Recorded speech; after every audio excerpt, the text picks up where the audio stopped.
What's going on, guys? Sasuke the Savage here, and today I'm going to be reviewing Mahou Shoujo Site, Episode 3.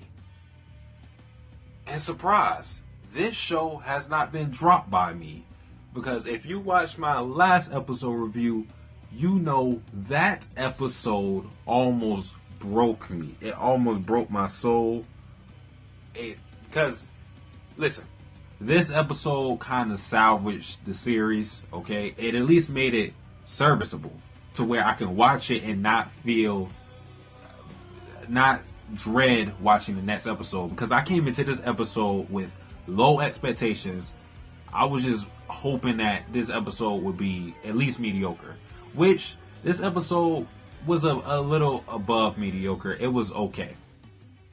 It was okay. It wasn't good. It wasn't bad. Definitely not as bad as episode 2. But it was doable. Now, I'm going to talk about the stuff I liked first, because I just want to get kind of like please anybody who's actually a fan of the series.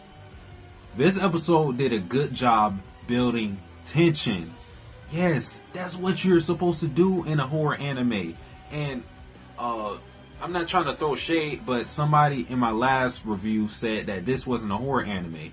Yes, it is. It is in the... You go to my anime list, you go to Wikipedia, this is listed as a horror anime. It's in the genre. It's horror and magical girl genre. That's what it is.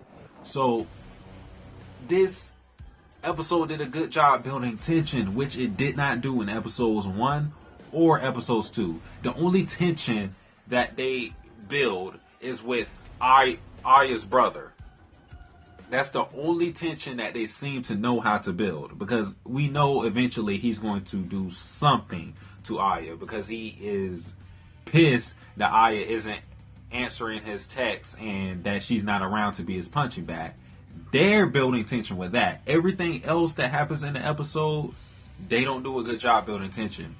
Shit just happens. But this episode was good. It did a good job building tension. Good job. They had this idol girl, and I think her name was Najimi. They had her, and they brought her up as an idol. She was acting all cutesy and whatnot, and we kind of find out that she's a magical girl because. So unfortunately, I had to do this. I had to talk about a little bit of bad, because how they found out she was a magical girl was a little too convenient, because the girl that's currently in the hospital, Rena, the pink-haired bitch, she has the murder book, and that's still like whatever. She has the murder book, and of course it had a list of all the magical girls that she planned to kill. Najimi was in that book. And Aya and Suyu were looking through the book, and they were like, oh, who is that person right there? And then Aya was like, oh, I recognize that person. And as soon as she said that, then Najimi was on the TV screen. It was like, come on. That's a little convenient for you to look through the book, and then, all of a sudden now she's on the TV. You also have it to where Suyu, for some reason, she has the ability to freeze time. And mind you, she can choose who she freezes if she adds them in her contacts. As far as I know, it's if she knows their name, okay? She can prevent someone from getting frozen in time. That's what she does with Aya constantly. So why, when they went into the meet and greet thing, why didn't she just freeze Najimi? Because she froze time just so Aya could use her magical stick to teleport her somewhere else, so then they would go to that location and talk to her. She could have just kept time frozen, because as far as I know, there is no time limit for how long she can stop time. Stop time, add her to the list so she won't get frozen, stop time, and then talk to her then. Then you'll have all the time in the world to talk to her with no distractions, and it won't be weird that somebody literally just teleported out of nowhere. So that was kind of like a that's kind. Well, it's not a plot hole. It's just weird. Let's just say that it was weird. You have Najimi, and like I said, she was introduced as this cutesy girl idol, and you bring it to where they agree to meet up with her in like her hotel, and Suyu is being real cautious because she's like, wait, Najimi is being way too carefree about this. She's not really having any precautions into meeting us because we could be bad people, but it seems like she doesn't care. And Suyu deduced that either she must be really confident in her stick, or she just really doesn't give a fuck. And yeah, it was building up tension to where it's kind of like, oh, is her magical stick like some crazy OP shit, or is she like really evil? But no, comes to find out, no, she's not evil. It's just that her magical stick is pretty strong, as Suyu guessed. And again, I gotta throw in more shade because her magical stick they're fucking panties, okay?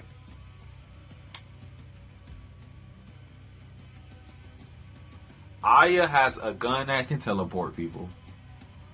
Suyu has a phone that can freeze time. And Najimi has fucking panties that basically turn everyone around her into slaves, bound by her whims.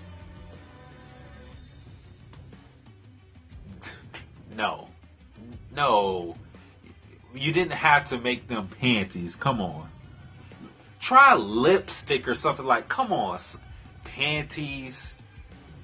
And it doesn't make the fact that these kids look like middle schoolers. I don't know if they're middle schoolers or not, because I don't know if they stated it, but they all look like middle schoolers. So I don't want to be seeing a middle schooler's panties. I know the anime community is already weird enough, but no. So with her magical stick ability, she can pretty much guide anyone to her whim. She can make anyone do what she wants if she requests it. And yeah, that's pretty goddamn overpowered. And we found out from her past that she had a friend that Rina killed, and she absolutely hates Rina. And she starts drawing Rina for some reason. And then she starts freaking out. And then she just goes back into being like cutesy and whatever. So that was a good moment because it built up that tension. Like, oh, is she really on her side? Is she really a bad person? And it's like, oh no, she's not a bad person, but she really fucking hates Rina, but she's still okay. That was good tension building. Great job on their part. And Najimi, a lot of people might not like the idol type of characters. A lot of people find them annoying. I enjoyed her in this episode because it's refreshing. Because Aya is usually always depressed, always apologizing. Suyu is too stoic. All the villains are way too sadistic. So it was nice to have somebody in this show actually positive. So while some people might find her annoying, I felt her refreshing because we need a change of pace in terms of personality. Also, I forgot to mention that there was a dude in the beginning of the episode that basically worships Najimi, and we don't really get to see anything with him since he was in the beginning of the episode, during the middle of the episode, and during the end of the episode. I'm assuming he's going to be important later on, probably in the next episode or whatnot. He's probably, now that I think about it, he might, well, I don't know. I don't know if he's a grown man or not. Because apparently he's not paying rent, so I guess he's a grown man. Because in the title of the next episode was Successor and Transfer Student. And I'm assuming the successor part is going to be the bully girl, because that weird little pigtail demon magical girl shit thing popped up and was like, he was over Rena's bedside, and he was like, "You're disqualified." And then that's when the bully girl walked in, and he turned around and looked at her and was like, "Oh." He was like, basically, it kind of implied that the bully girl was going to be the person, the successor for the magical girl, at least for Rena, because I'm assuming Rena is going to die, and then the bully girl is now going to be a magical girl. That's what I got from that. So that's the part of successor. Now, transfer student, like I said, if this dude isn't a grown man, then he could be the transfer student. But I don't know if he's a grown man or not, so I can't really speak on that. It was also nice to see Aya and Tsuyu actually acting like friends at the end of the episode. That was really cool to see. I like seeing friendships in anime. The context of this anime where everything is so dark, any light that happens to shine upon the viewers, I'm welcome to it. So friendship plus idol girl plus, yeah. But guys, that pretty much wraps up this review for Mahou Shoujo. Psyched.